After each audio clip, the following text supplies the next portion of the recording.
Olá, hoje nós vamos apresentar o roteiro e a base do nosso próximo experimento virtual a respeito do gerador de corrente contínua.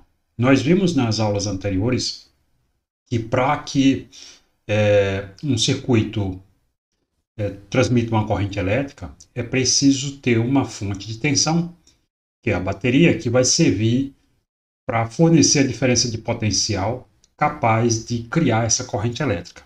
Então, nós vamos ver algumas particularidades a respeito dessa bateria e analisar uma situação mais realista do que aquelas que nós tínhamos analisado antes, supondo situações idealizadas.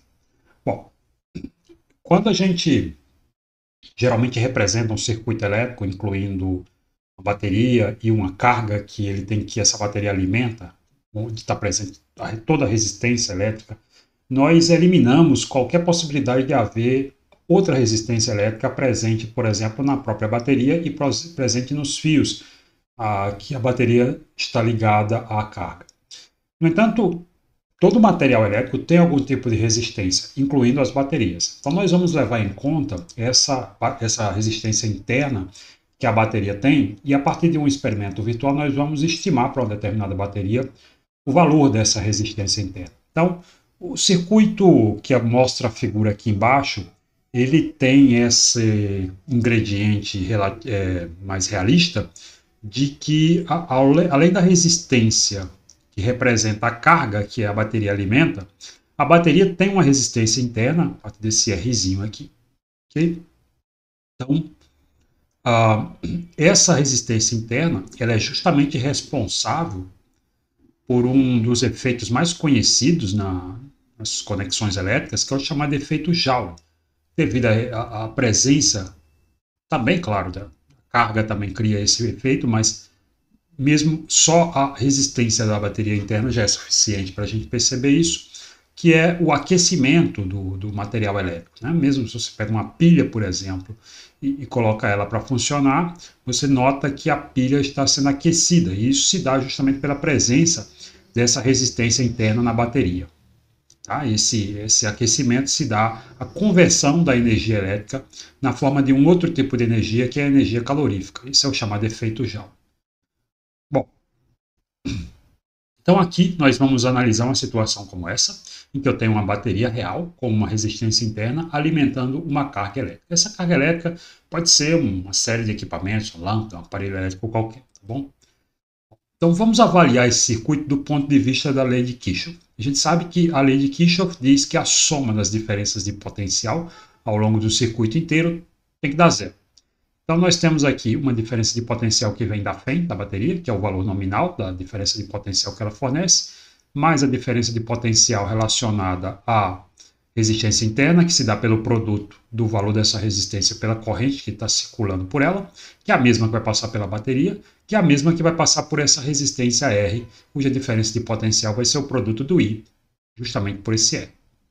Okay? Então, a diferença de potencial entre os pontos A e o ponto B é justamente a soma da FEM com a diferença de potencial nos terminais da resistência interna. Dessa forma, nós temos que VAB, a diferença de potencial sobre os terminais do resistor, que é a carga, é igual a essa diferença entre a FEM e a queda de tensão na resistência interna. Sendo que essa corrente é determinada através da lei de Kirchhoff por essa relação que vocês veem aqui. Bom, uma quantidade que a gente também pode definir é a chamada potência elétrica. A potência elétrica trata-se, na verdade, da taxa de variação de energia com o tempo. Então, é energia dissipada por unidade de tempo. Dessa maneira, é possível mostrar que essa potência elétrica, em termos das grandezas elétricas, é dada pelo produto da tensão vezes a corrente elétrica. Bom, de acordo com a relação de Ohm, né, como V é igual a RI, então isso é igual a R vezes I quadrado. E aí nós definimos o que nós chamamos de potência útil, que é aquela quantidade, está relacionada àquela quantidade de energia fornecida pela bateria que vai ser de fato servida para a nossa carga. Então, isso corresponde, já que P é igual a VI, a diferença de potencial sobre a carga, que é a resistência R, vezes a corrente que passa por aquela resistência, nesse caso a corrente I. Em termos dos valores de resistência interna, se eu pego esse I aqui e substituo por essa relação, eu tenho essa expressão para a potência útil. Enquanto que a potência dissipada é a quantidade de energia que está sendo convertida em calor por unidade de tempo.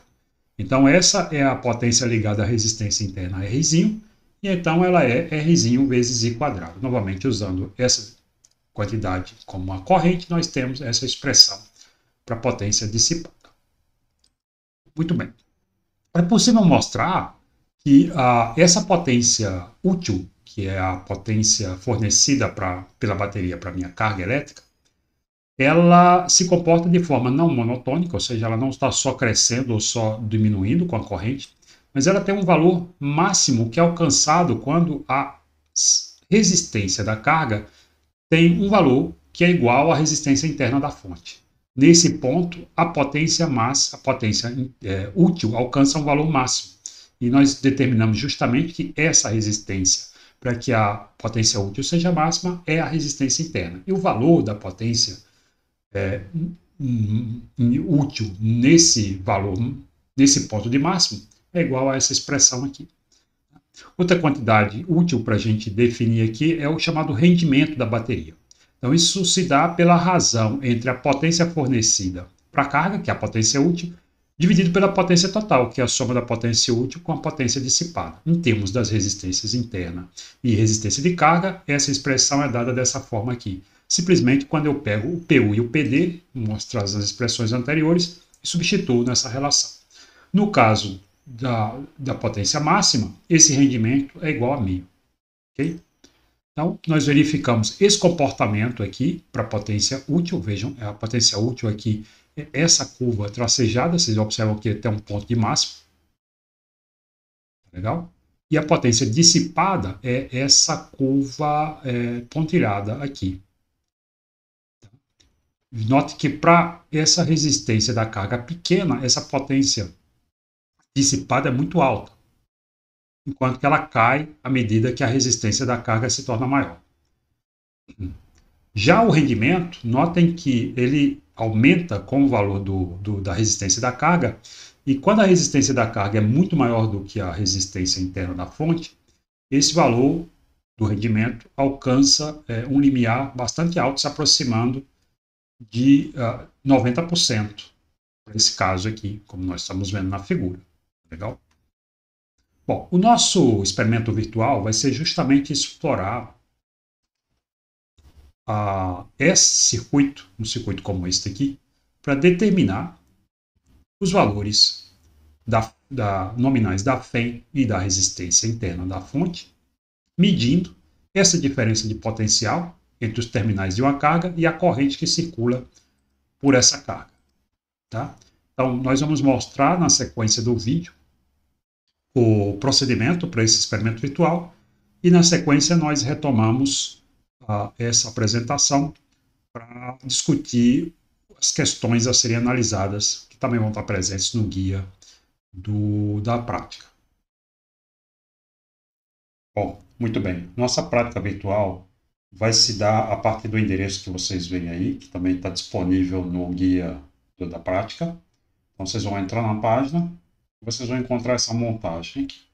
Nessa montagem, vocês observam a bateria, com o seu valor nominal, a carga, que é representada aqui pela resistência, com seu valor indicado pelo código de barras, tá? Pelo código de cores, desculpe, nessa configuração de 4 faixas, e 2 instrumentos de medida que são um voltímetro e um amperímetro. Observem que o voltímetro está ligado em paralelo à bateria, portanto também em paralelo à carga, medindo a tensão que nós chamamos de VAB, e a corrente do circuito é medida pelo amperímetro. Bom, o que nós vamos fazer inicialmente é o seguinte: nós vamos ajustar as cores das faixas do código do resistor, que podem ser ajustadas clicando sobre cada uma delas, para medir valores que são os valores dados no guia de vocês. Então, o primeiro valor lá é 10 ohms, por exemplo. Então, vou vir aqui, vou mudar a faixa. 10 ohms significa marrom, preto e preto.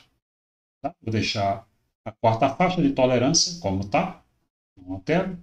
E aí, na sequência, eu vou medir o valor da corrente e o valor da tensão. Observem que os dois instrumentos apresentam esse aviso aqui de que a escala pode não ser a melhor. Eu posso clicar aqui à esquerda para melhorar a escala, ficar dentro de valores mais fáceis de medir. Também, mesma coisa para corrente. Tá? Então, vou anotar esses dois valores. E aí eu vou alterar para o próximo valor de medida, o próximo valor da resistência considerada. Tá? Então, pode ser, por exemplo, laranja.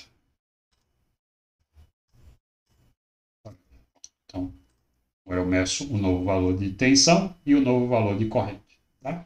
E eu vou compor, então, um conjunto de 5 medidas variando as cores do resistor para ter 5 valores de resistência, 5 valores de corrente e 5 valores de tensão. Tá bom? Bom, então, para fechar a nossa apresentação, só relembrando o que é feito no experimento ritual, então nós vamos proceder de acordo com as medidas de 5 valores para resistência, variando a primeira faixa do ícone como aparece na simulação, e anotar os valores de corrente e tensão respectivos a cada valor de resistência. Então, nós vamos ter 5 valores de resistência, 5 valores de tensão e 5 valores de corrente. Tá? Então, anotar desses valores, nós devemos proceder na análise da seguinte maneira. A primeira coisa a fazer é construir uma tabela no formato padrão, contando os valores da resistência, da tensão e da corrente, assim como também os valores da potência útil, que vão ser calculados através desses 3 valores anteriores. Okay? O segundo passo é fazer um gráfico da tensão versus corrente, aplicar o método dos mínimos quadrados e calcular a resistência interna e o valor da fé. Também desenhar, junto desse gráfico, com os pontos medidos, a reta obtida através do cálculo dos mínimos quadrados. Por fim, nós vamos utilizar também o valor obtido para a resistência interna, que foi conseguido graças ao cálculo dos mínimos quadrados, para calcular qual deve ser o menor valor da resistência da carga para que o rendimento da bateria seja de pelo menos 80%. Okay? Então, é esse o procedimento.